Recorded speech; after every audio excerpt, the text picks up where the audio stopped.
Alléluia. Mais il s'agit de la mort spirituelle qui doit, n'est-ce pas, nous interpeller encore ce matin.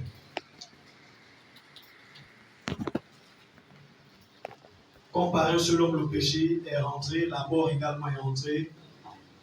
Par un seul également, la mort a été enlevée. Alléluia. Amen. La mort a disparu, la mort a été, n'est-ce pas, retirée, mais pas pour tous. Alléluia. Pas pour tous. J'imagine qu'il y a beaucoup de vivants ici ce matin. Alléluia. Amen. Nous sommes beaucoup des vivants dans ce lieu.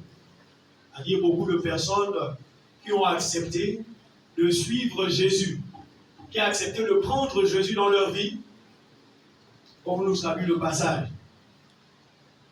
Lisons également Hébreux 9, au verset 22.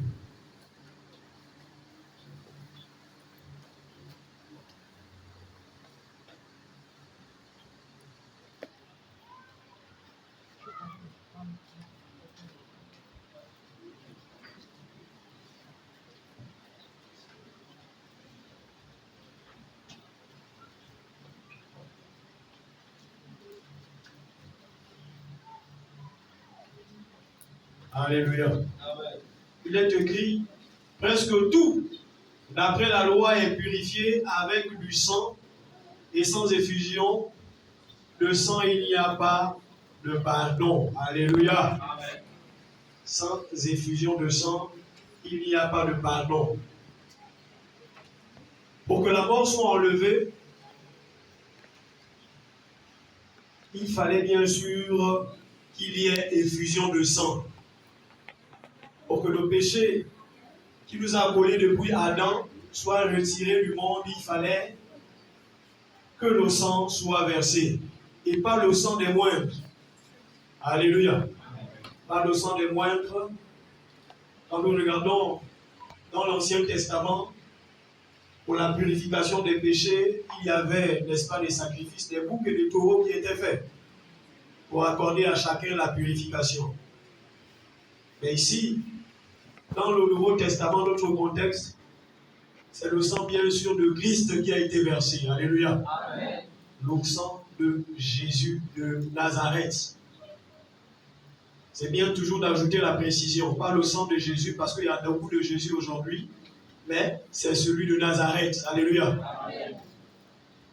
C'est bien sûr par le sang de Jésus que le péché de l'humanité a été enlevé dans le monde.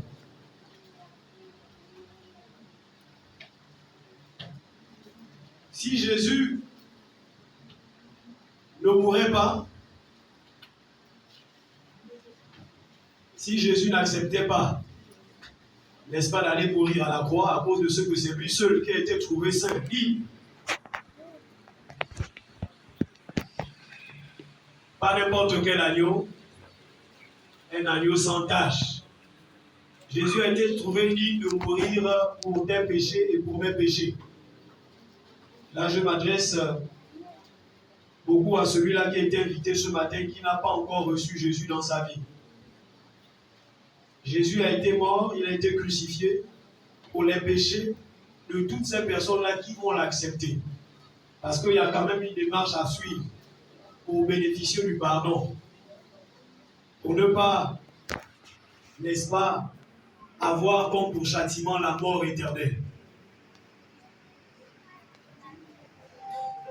Il est très important pour nous de savoir que nous venons, n'est-ce pas, à Christ parce que nous voulons fuir la mort éternelle. Alléluia.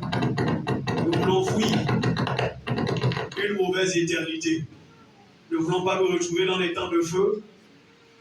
Nous ne voulons pas, n'est-ce pas, à la fin du temps, nous retrouver dans ce mauvais héritage. Gloire à Dieu pour celui-là qui a déjà fait le choix d'accepter le Seigneur Jésus. Parce que ces péchés ont été lavés. Alléluia. Amen. Ces péchés ont été purifiés. C'est une incitation ce matin.